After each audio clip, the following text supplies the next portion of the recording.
നമസ്കാരം പ്രിയമുള്ളവരെ, എല്ലാവർക്കും സ്വാഗതം. ഇൻഫോർമേറ്റീവായ പുതിയ ഒരു വാർത്താ അപ്ഡേറ്റ്സിലേക്ക്. കേന്ദ്ര സർക്കാർ വമ്പൻ സഹായങ്ങളാണ് പ്രഖ്യാപിച്ചിരിക്കുന്നത്. ഓരോ വീടുകളിലേക്കും 78,000 രൂപ വരെയുള്ള സഹായം ലഭിക്കും.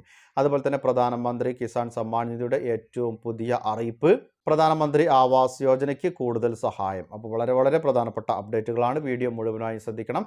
ചാനൽ ആദ്യമായി കാണുന്നവരാണെങ്കിൽ സബ്സ്ക്രൈബ് ചെയ്യുക. ഫേസ്ബുക്കിലൂടെയാണ് നിങ്ങൾ ഈ ഒരു വീഡിയോ കാണുന്നതെങ്കിൽ പേജ് ഫോളോ ചെയ്യുവാനും മറക്കരുത്. അപ്പോൾ നമുക്ക് വിശദമായിട്ടുള്ള അറിയിപ്പുകൾ എന്തൊക്കെയാണ്?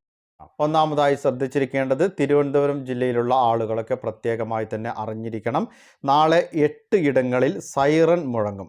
ആരും തന്നെ പരിഭ്രാന്തരാകേണ്ട എന്നാണ് ദുരന്ത നിവാരണ അതോറിറ്റി അറിയിച്ചിരിക്കുന്നത്. ദുരന്ത നിവാരണ അതോറിറ്റിയുടെ കീഴിൽ കവചം മുന്നറിയിപ്പ് സംവിധാനത്തിൻ്റെ ഭാഗമായി സംസ്ഥാന തലത്തിൽ സ്ഥാപിച്ച 85 സൈറണുകളുടെ പ്രവർത്തന പരീക്ഷണമാണ് ചൊവ്വാഴ്ച നടക്കുന്നത്.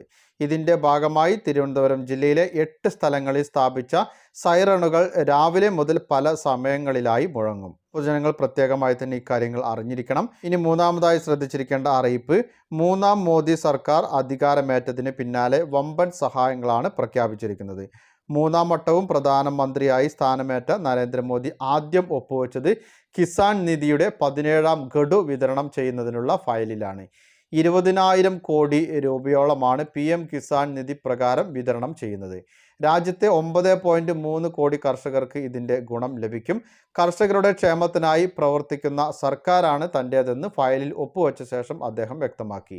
വരും ദിവസങ്ങളിൽ കൃഷിയുടെയും കർഷകരുടെയും ക്ഷേമത്തിനായി കൂടുതൽ തീരുമാനങ്ങൾ ഉണ്ടാവുമെന്നും പ്രധാനമന്ത്രി അറിയിച്ചു. പ്രധാനമന്ത്രി കിസാൻ സമ്മാൻ നിധി 4 മാസത്തെ ഇടവേളകളിലായി 6,000 രൂപയാണ് നിലവിൽ ഒരു വർഷത്തിൽ ലഭിക്കുന്നത്. അതിലെ 17ാമത്തെ ഇൻസ്റ്റാൾമെൻ്റാണ് ഈ മാസം അക്കൗണ്ടുകളിലേക്ക് ലഭിക്കാൻ പോകുന്നത്. നിലവിൽ കഴിഞ്ഞ തവണത്തെ ഇൻസ്റ്റാൾമെൻറ്റ് ലഭിച്ച എല്ലാ ഗുണഭോക്താക്കളും തന്നെ ഇത്തവണയും മുടക്കം കൂടാതെ ലഭിക്കുന്നതാണ്.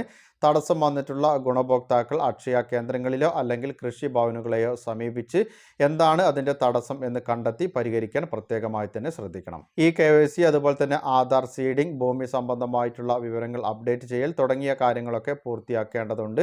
അപ്പോൾ ഇക്കാര്യങ്ങളൊക്കെ പൂർത്തിയാക്കിയിട്ടുള്ള ഗുണഭോക്താക്കൾക്കാണ് ഈ ഒരു തുക അക്കൗണ്ടുകളിൽ ലഭ്യമാവുക. ഇനി അടുത്തതായി പങ്കുവയ്ക്കുന്ന മറ്റൊരു അറിയിപ്പ്, മൂന്നാം മോദി സർക്കാരിൻ്റെ മറ്റൊരു പരിഗണന ആവാസ് യോജന പദ്ധതിയാണ്. ആദ്യ 100 ദിവസത്തിനുള്ളിൽ പ്രധാനമന്ത്രി ഗ്രാമീണ ആവാസ് യോജന പ്രകാരം 2 കോടി വീടുകൾ കൂടി അനുവദിക്കാനാണ് നീക്കം. പ്രധാനമന്ത്രി ആവാസ് യോജനയ്ക്ക് കീഴിൽ ഗുണഭോക്താക്കൾക്ക് നൽകുന്ന സഹായവും 50% വർദ്ധിപ്പിച്ചേക്കും. 2.61 കോടി വീടുകൾ ഇതുവരെ നിർമ്മിച്ചു കഴിഞ്ഞു. വീടില്ലാത്തവരെയും വാസയോഗ്യമല്ലാത്ത വീടുള്ളവരുമാണ് ഗുണഭോക്താക്കൾ. കേന്ദ്ര സർക്കാർ വിഹിതം 1.5 ലക്ഷം രൂപയാണ്.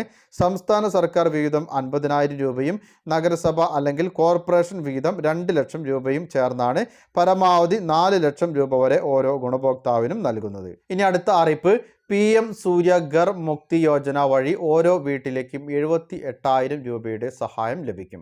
പദ്ധതി പ്രകാരം 1 കിലോവാട്ട് സിസ്റ്റത്തിന് 30,000 രൂപ സബ്സിഡിയും 2 കിലോവാട്ട് സിസ്റ്റങ്ങൾക്ക് 60,000 രൂപ സബ്സിഡിയും 3 കിലോവാട്ട് അല്ലെങ്കിൽ അതിന് മുകളിലുള്ള സിസ്റ്റങ്ങൾക്ക് 78,000 രൂപ സബ്സിഡിയും കേന്ദ്ര സഹായം ലഭിക്കും. പ്രധാനമന്ത്രിയുടെ സോളാർ സഹായ പദ്ധതിയാണിത്.